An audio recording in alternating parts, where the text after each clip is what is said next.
도망하듯이 다니지 아니하리라. 아멘. 모든 것은 때가 있죠. 하나님께서는 때를 따라 모든 것을 아름답게 하시기도 하시고 또 하나님의 정한 그 뜻과 섭리를 보이시기도 합니다. 이것은 하나님은 시간과 공간을 초월해서 일하시는 분이라고 하는 것을 우리에게 보여주는 겁니다. 하나님이 이스라엘을 징계하셨습니다. 그들의 죄로 인해서 그들이 당연히 받아야 할 벌을 받는 것이죠. 그럼에도 그 징계도 끝나는 날이 있다는 겁니다. 이제 이스라엘 백성들에게 출 바벨론을 명령하시고 그것을 준비하시고 실행하시고자 하는 그 하나님의 복된 소식이 그들에게 전해지는 장면입니다. 이것은 전적으로 하나님의 은혜죠.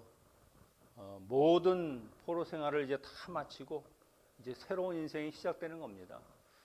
근데 이 몸이 자유하다는 것만으로 그들이 새로운 인생을 살 수는 없는 겁니다. 분명히 하나님이 징계하시고 그 죄에 대해서 그 값을 치르셨다고 하면 그에 합당한 삶의 자세, 거룩한 하나님 자녀의 그 삶이 있어야 하는 것이죠.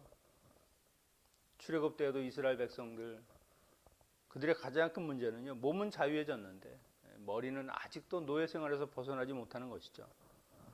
그러니까 하나님께서 40년 동안을 그 광야를 돌면서 그들의 몸에 있는 그들의 삶에 배어 있는 그 노예 습관을 다 빼는 겁니다. 그래서 도저히 내가 이제는 내 생각, 내 뜻을 의지하는 것이 아니라 하나님만 의지하고 사는 그런 백성 만드신 것이죠. 하나님이 출 바벨론을 만들어 주신다 작정하셨는데 문제는 그들의 삶을 하나님께서 요구하는 겁니다. 구원받은 자에게는 구원받은 자의 삶이 필요하다. 그것이 오늘 본문 말씀인데 17절에서 23절까지는요. 하나님이 그 이스라엘의 죄로 인해 내렸던 분노의 잔 그 징계를 이제 거둔다 하는 그런 좋은 소식이 전해지는 겁니다. 바벨론 느부갓네살 왕을 통해서 이스라엘 백성들을 치고 그래서 예루살렘이 멸망하고 그 성전이 회파되었습니다. 이런 상태는 바로 남유다가 술에 취해서 하나님이 내리시는 그 분노의 잔을 마심으로 인해서 몸을 가누지 못할 정도로 몸이 휘청거릴 정도로 그렇게 힘들고 어려운 삶을 살았다는 것을 이야기하는 것이죠. 지금 이스라엘 상황을 여기서는 어떻게 이야기합니까? 이스라엘을 이끌어 나갈 젊은이가 없다. 이건 나라의 희망이 없다는 겁니다. 그들에게 닥친 것은 황폐와 멸망이요 기근과 칼이라. 내부적으로 온 기근과 전쟁으로 나라는 황폐해졌고 또한 바벨론과 같은 나라에 의해서 사람이 죽기도 하고 포로로 잡혀가기도 하고 더 중요한 것은 같이 슬퍼하거나 그들을 위로할 사람조차 없다는 겁니다. 삶이 처참하고 살 길은 막막해진 것이죠. 이 정도 되면 그들에게 무슨 희망이 남았겠습니까? 이제 거의 끝났다. 이제 우리는 이곳으로 우리의 삶이 우리의 민족이 이제 멸망을 할 것이다라고 하는 그런 생각에 그들은 다다랐을 겁니다. 그런데 하나님은 그렇게 끝내지 않더라는 것이죠. 그들에게 소망이 보이기 시작하는 것이 바로 22절 분노의 잔을 내가 거두리라. 억울함을 풀어주시는 하나님, 그 백성의 아픔과 고통을 신원하여 주는 그 하나님께서 이제는 징계를 거두시고 대신 그 진노의 잔을 바벨론에게 자기가 맡겼던 그 이스라엘 백성들을 한없이 핍박했던 그들에게 이제 돌리신다고 하는 것이죠. 하나님은 진노 중에라도 긍휼을 베푸시는 그런 사랑의 하나님입니다. 하나님의 사랑이 그대로 드러나는 것이죠. 이스라엘이 값을 다 치루어서가 아니라 하나님이 이제 됐다. 그 이스라엘 백성들의 고통을 보기 힘들어하시는 그 하나님께서 멈추시는 것이죠. 하나님이 이렇게 진노와 징계를 내리시는 것은요, 일시적인 겁니다. 반드시 그때가 되면 하나님께서 그것을 풀어주시고 그들을 다시 회복시켜 주시고 원래의 자리보다 더 고귀하고 존귀한 자리에 올려주신다는 것이죠. 다른 말로 하면 인생이 포로에서 다시 하나님의 자녀로 완전히 역전되는 인생을 사는 겁니다. 바벨론의 징계 이후에도 이스라엘 백성들은 이제 다시 회복의 삶을 살게 되는 것이죠. 여러분, 원래 우리도 진노의 잔을 받아 마땅한 사람들 아니었습니까? 죄로 인해서 하나님 앞에 도저히 나아갈 수 없는 그런 사람들이었는데 우리는 왜 징계가 없는가? 주님이 그 모든 우리의 징계를, 그 진노의 잔을 십자가에서 대신 받아주신 것이죠. 그래서 그것이 나에게 오는 것이 아니라 주님이 대신 저주를 받으시고 나에게는 은혜만 남고 오히려 하나님의 축복된 삶을 살게 된 것이죠. 이제 하나님께서는 그 회복의 길을 여는 신호탄으로 이스라엘 백성들, 하나님의 백성이라고 하는 사실조차 잊어버릴 정도로 그 깊이 포로 생활에 물들어 있는 그들에게 하나님이 이제는 깨어나라라고 명령하시는 겁니다. 1절에 보니까 시온이여 깰지어다 깰지어다 내 힘을 낼지어다.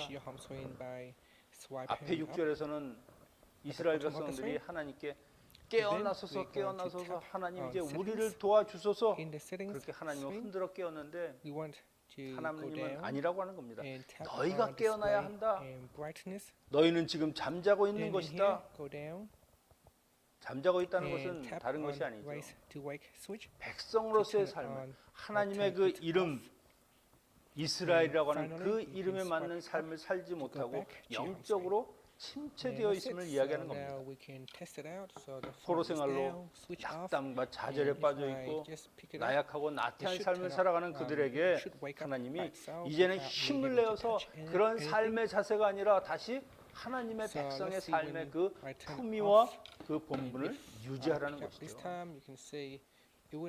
왜 우리에게도 항상 깨어 있어라, 쉬지 말고 기도하고 범사에 감사하라는 말을 왜 하시는 겁니까? 이 하나님의 성도들은요 절대 잠들어 있으면 안 됩니다. 항상 우리의 영혼, 우리의 삶은 하나님 앞에 깨어 있는 존재가 되어야 하는 것이죠. 잠들다고 하는 것은 우리의 영적 상태가 무감각해지고 죄에 대해서 무감각해지고 세상에 대해서 그 가치관에 대해서 결국 그들을 쫓아가는 삶을 사는 것이 바로 이 잠들어 있는 겁니다. 그리고 하나님께서는 내 아름다운 옷을 입으라고 하시는 것이죠. 하나님이 그 이스라엘의 그 레위 지파들 제사장들에게 그 에봇을 입혔습니다. 그 금과 보석이 다 박혀 있는 그 아름다운 옷, 거룩과 정결을 상징하는 그 옷을 입으라. 다시 말하면 너희의 삶은 이제는 거룩하게 다시 하나님의 자녀로서의 삶을 회복하라는 것이죠. 이들은 하나님의 그 백성으로서의 거룩함은 그냥 가나안 땅에서 내가 하나님을 섬기고 살 때 그때나 그냥 하는 것이지 그냥 포로 주제에 무슨 거룩함? 그냥 포로가 오늘 하루 살면서 내 생명만 유지하고 어떻게 하든 견디고 버티는 것 그것만으로도 충분하지 무슨 거기에 거룩까지 더할 수가 있겠느냐. 그냥 주어진 대로 살다가 가면할 수 없는 것이지 이런 희망이 없고 아무런 정말 자기의 존재에 대해서 가치를 모르는 그런 삶을 살고 있다는 것이죠. 그것이 바로 옷을 벗고 있는 삶이고요. 다른 옷을 입고 있는 삶입니다. 여러분 우리의 삶의 환경이 바뀌었다고 해서 우리의 신분이 바뀌는 것은 아닙니다. 하나님이 복 주시는 그런 것 같이 보이는 상황에 있으면 내가 하나님의 말씀에 순종하면서 거룩한 삶을 추구하면서 전혀 하나님의 손길이 보이지 않고 하나님이 없는 것처럼 보이는 그런 상황 속에서는 그냥 세상의 옷을 갈아입으면서 아무렇게나 그렇게 살아도 되는 것이 아니라는 것이죠. 어떤 자리 어떤 위치에 있든지 우리는 하나님의 사람, 하나님의 자녀라고 하는 그 신분은 절대 바뀌지 않아야 되는 것입니다. 거기에 걸맞는 옷을 입고 살아야 하는 것이죠. 하나님은 다시는 믿지 않는 자들을 통한 징계, 할례받지 못한 그 이방인들에 의한 징계는 없을 것이라고 이야기합니다. 물론 그 이후에도 다른 But that's 침략들은 the trick 있습니다. to hide camera 하지만 access on the lock screen. 너희가 그런 사람들에 Open the 의해서 settings 너희의 app on the 삶이 iPhone and 점령되고 scroll to screen 완전히 time 해파되는 settings. 일은 없을 것이다. Then go to the content 거룩으로 and 옷을 privacy 입고 restrictions option. 항상 깨어 Next, 있으면 tap on the allow app 너희는 option. 하나님의 Now 백성이라고 enter 하는 the 그 screen time 위치를 passcode. Turn 잃어버리지 off the toggle to 않게 disable 된다는 것을 camera 이야기하는 access 것이죠. on the iPhone.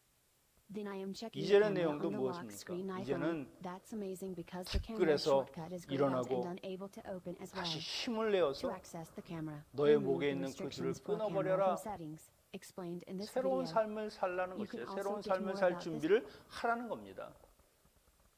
꼭 가나안 땅에 돌아갔을 때만 내가 그렇게 사는 것이 아니라 너희가 지금 살고 있는 그 포로 생활 중에서라도 너희의 이런 모습들 그런 것을 다 떨치고 하나님의 자녀로서의 신분으로 살라는 것이죠. 여기에서도 이스라엘에 대한 호칭을 시온의 딸이라고 표현하죠. 이것은 굉장히 아버지로서 사랑하는 그런 호칭입니다. 아직도 하나님을 신뢰하지 못하는 백성, 하나님께 외면당하고 하나님께 버림받았다고 생각하는 그 백성들에게 아니다, 너희는 아직도 나의 백성이고 나의 것이다라고 하는 것을 이야기하는 것이죠. 하나님이 하시는 말씀이 내가 돈 주고 너희를, 돈 받고 너희를 파는 것이 아니다. 잠시 맡겨둔 것이라는 겁니다. 잠시. 그들에게 허용하고 바벨론에게 그 죄값을 치르기까지 그들에게 위탁한 것이 너희를 팔아버리거나 너희를 완전히 잃어버린 것이 아니다. 돈 받고 팔지 않았으니 돈 없이 속량해 주신다라고 이야기합니다. 이것은 바로 아직 너희는 내 소유다. 나는 너희를 팔은 적도 없고 외면한 적도 없고 잊은 적도 없고 너희는 항상 내 앞에 있다라고 하는 말씀을 하시는 것이죠. 바벨론에게 포로가 되었다고 바벨론의 소유가 되는 것이 아닙니다. 우리가 세상에 산다고 우리는 세상에 속한 사람이 아니고 세상의 소유가 아니라는 것이죠. 하나님이 우리의 권리를 주장하시고 하나님이 예수 그리스도를 통해서 우리를 핏값으로 사신 바 되었으면 우리는 하나님의 소유로 남는 겁니다. 하나님은 절대 그 소유권을 포기하지 않는 것이죠. 우리도 주님의 값없는 은혜로 구속하여 주셨습니다. 돈 없이 아무 대가도 치르지 않았는데도 하나님이 우리를 하나님의 자녀 삼아 주셨죠. 하지만 아무 대가가 없는 것은 아니었습니다. 하나님은 어마어마한 대가를 치르셨죠. 자기의 아들을 십자가에 내어주시고 모든 인류의 죄를 거기에 다 저주받은 자로 그렇게 하나님이 자기의 아들을 바치셨습니다. 그만한 대가가 없는 것이죠. 받은 사람은 값없이 받았지만 하나님은 어마어마한 대가를 지불하고 우리를 구속시켜 주셨다는 것이죠. 그런 은혜를 받았으면 당연히 그것에 합당한 삶의 그 열매가 요구되는 겁니다. 공짜가 아니라 은혜에 합당한 삶을 사는 것, 그것이 하나님의 자녀가 살아야 할 길이라고 하는 것이죠. 이제 드디어 하나님이 그 자녀들을, 그 백성들을 구원하시려고 이제 모든 것을 실행하십니다. 8절에 보면 시온에 돌아오실 때 그들의 눈을 마주보리라. 구원의 복음을 알리는 메신저, 그 발이 아름답다고 할 정도로 이스라엘을 구원하는 그 복된 소식이 전해지고요. 또한 그 하나님의 소식을 간절히 바라는 파수꾼이 노래하듯이 예루살렘으로 돌아오시는 그 하나님을 찬양하고 있는 것이죠. 여기에서 5절을 보면 내 백성이 까닭없이 잡혀갔다. 앞에서는 분명히 죄로 인해서 진노의 잔을 주셨다고 했는데 까닭없이 하나님이 기억도 안 한다는 겁니다. 그들의 죄를. 너희가 왜 지금 포로 생활을 하고 있냐? 내가 이미 다 용서했다고 이야기하시는 것이죠. 흰 눈처럼 그들을 깨끗게 하신 것을 볼 수 있습니다.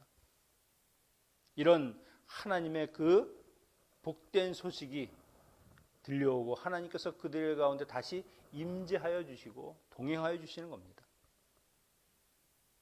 그래서 하나님께서 이제 이들을 회복시켜 줄 것은 확실한데 마지막 11절 12절에서는 그들에게 요구하는 또 하나가 있죠. 너희는 떠날지어다 떠날지어다 거기서 나오고 부정한 것을 만지지 말지어다 그 가운데서 나올지어다 여호와의 기구를 매는 자들이여 스스로 정결하게 할지어다. 그들이 살았던 그 바벨론 탐욕의 도시 우상의 도시 부도덕한 그곳에서 이제는 너희는 떠나야 한다는 겁니다. 그 죄악과 하나님을 멸시하는 그런 삶의 자리에서 이제는 떠나고 온전한 하나님만 섬기는 자녀들이 되어야 한다. 더 이상 그 더러운 곳에서 그 오물을 뒤집어 쓰면서 그렇게 살아서는 안 된다는 것이죠. 하나님이 우리를 구원하시고 새로운 인생을 살게 하신 조건은 다른 것이 아닙니다. 이제는 그 죄악에서 제발 떠나라고 하는 것이죠. 여러분, 이게 청산이 안 되면 하나님이 아무리 우리를 자유롭게 하고 구원하셨다고 해도 여전히 우리의 삶은 과거와 그대로 연결되어 있다고 하면 그것은 잘못된 것이라는 겁니다. 어떻게 우리가 하나님의 은혜로 모든 인생의 멍에를 다 벗고 죄짐을 다 버렸는데 또다시 그 죄짐을 진다는 것이 말이 안 된다는 것이죠. 새로운 인생, 회복되는 인생은 반드시 새로운 삶의 자세와 모습이 요구되는 겁니다. 오늘 말씀에 보면 하나님께서 우리에게 요구하는 것이 여러 가지 있지 않습니까? 깨어나야 하고 이제는 힘을 내야 하고 너의 그 목줄을 끊고 그 티끌의 자리에서 일어서야 하고 이제는 죄의 자리에서 떠나야 하는 하나님의 자녀로서 하나님 앞에 반드시 우리가 해야 되는 일들이 있다는 것이죠. 그것도 누가 하느냐? 하나님이 해주시겠다는 겁니다. 그렇게 살도록 만들어주시고 용기를 주시고 힘을 주신다는 것이죠. 우리가 마음의 결단을 하고 다시 일어서고자 하는 그 마음을 가지고 하나님 앞에 나아가면 그 하나님께서 우리에게 모든 것을 제공하시고 하나님의 거룩한 자녀로 살게 하여 주실 것입니다. 여러분, 이것이 이스라엘 백성 하나님의 거룩한 제사장과 레위인들 그리고 하나님의 부르심을 받은 하나님의 자녀들이 살아야 할 삶의 자세라고 하는 것이죠. 하나님이 원하시는 것 예루살렘이여 깰지어다는 그 부르짖음처럼 이제 깨어서 다시금 하나님을 온전히 섬기는 주의 자녀의 그 놀라운 복을 모두 맛보시는 복된 날, 복된 한 주간이 되시기를 축원합니다. 기도하겠습니다. 아버지 하나님, 우리의 힘이 되시고 능력이 되시고 우리의 구원자가 되어주시면 감사를 드립니다. 아무 자격 없지만 예수 그리스도를 십자가에 온전히 우리의 진노의 잔을 부으심으로 말미암아 구속하여 주시고 구원하여 주셨는데도 아직도 우리가 죄악 가운데 하나님 원치 않는 일들을 하며 사는